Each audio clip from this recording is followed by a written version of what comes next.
At nang ipasya na kami ay lalayag na patungo sa Italia, ay ibinigay nila si Pablo at ang iba pang mga bilanggo sa isang senturyon na nagngangalang Julio sa pulutong ni Augusto.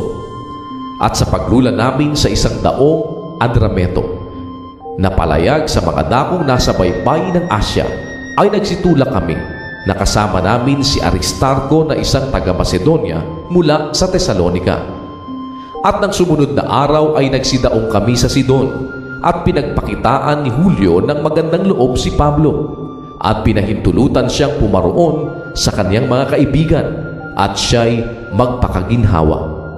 At nang kaming magsitulak buhat doon ay nagsilayag kami na nagsipangalong sa Chipre sapagkat pasalunga ang hangin. At nang matawid na namin ang dagat na nasa tapat ng Cilicia at Pamphylia, ay nagsirating kami sa Mira na isang bayan ng Lycia.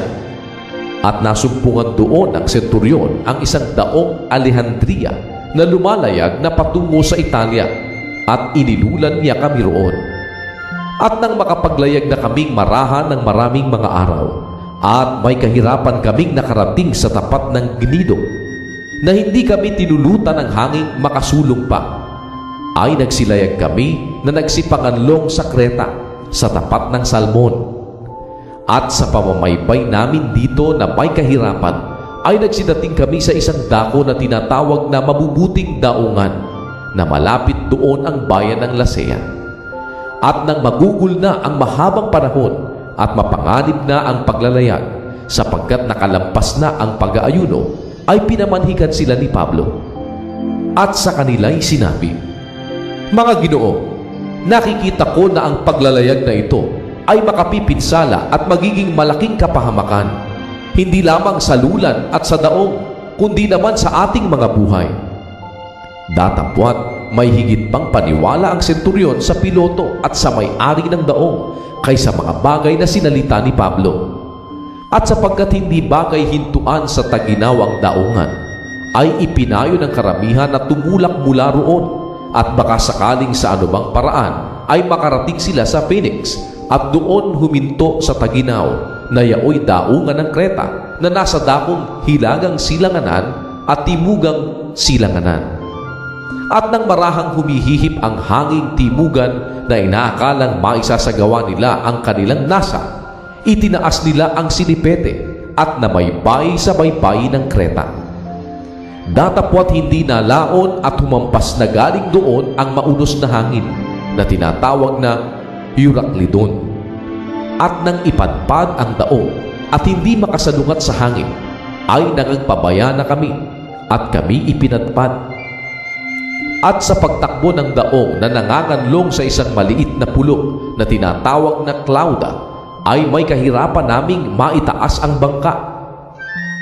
At nang maitaas na ito, ay nagsigamit sila ng mga lubid na tinalian ng ibaba ng daong, at sa takot na baka mapadpad sa Sirte, ay ibinaba nila ang mga layag, at sa gayoy napaanod sila.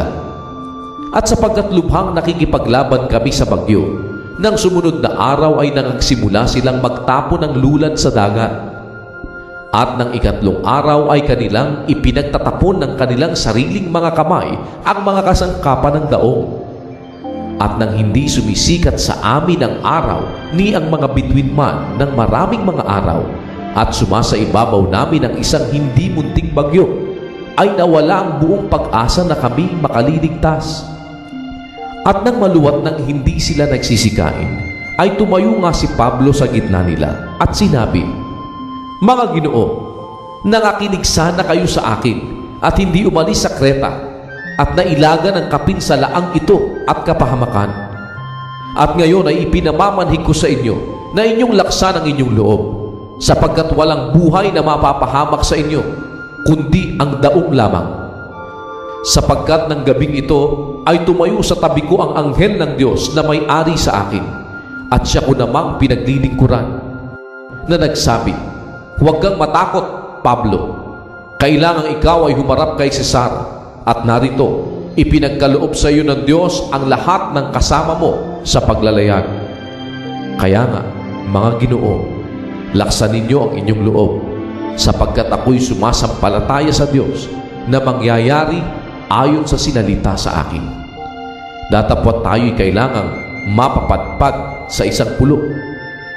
Datapwat nang dumating ang 14 na gabi, samantalang kami ipinapadpad ng hangin sa magkabi-kabila ng dagat ng Adriatiko.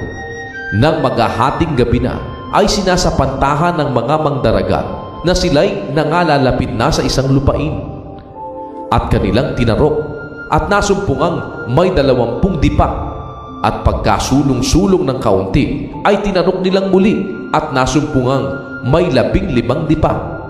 At sa takot naming mapapadpad sa batuhan, ay nangagulog sila ng 4 na sinipete sa hulihan at iniibig mag-umaga na.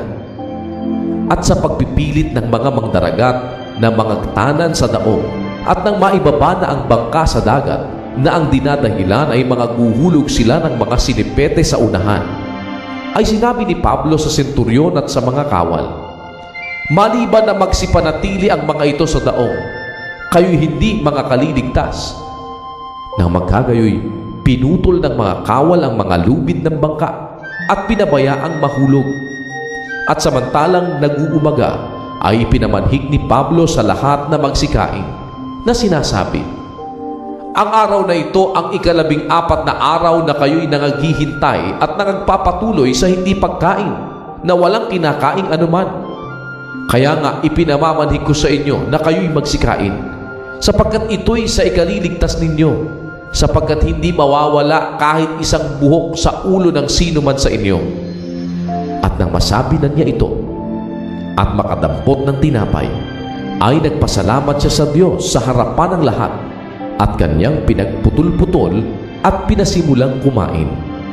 Nang magkagayoy nagsilakas ang loob ng lahat at sila na may pawang nagsikain din. At kaming lahat na nangasa daong ay 276 na kaluluwa. At nang mga busog na sila, ay pinagaan nila ang daong na ipinagtatapon sa dagat ang trigo. At nang mag-umaga na, ay hindi nila makilala ang lupain, datapwat nababanaagan nila ang isang luok ng dagat na may baybayin, at sila'y nangagsang-usapan kung kanilang maisasadsad ang daong doon. At inihulog ang mga sinipete at kanilang pinabayaan sa dagat, samantalang kinakalag ang mga tali ng mga ugit. At nang maitaas na nila sa hangin ang layag sa unahan, ay nagsipatungo sila sa baybayin.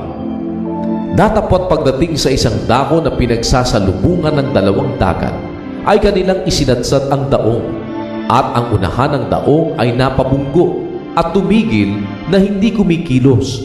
Datapwat nagpasimulang magkawasak-wasak ang hulihan sa kalakasan ng mga alon. At ang payo ng mga kawal ay pagpapatayin ang mga bilanggo upang ang sinumay huwag makalangoy at makatanan. Datapwat ang senturyon sa pagkaibig na iligtas si Pablo, ay pinigil sila sa kanilang balak at ipinag-utos na ang mga makakalangoy ay magsitalon at mga unang magsidating sa lupa. At sa mga naiwan, ang iba'y sa mga kahoy at ang iba namay sa mga bagay na galing sa daong.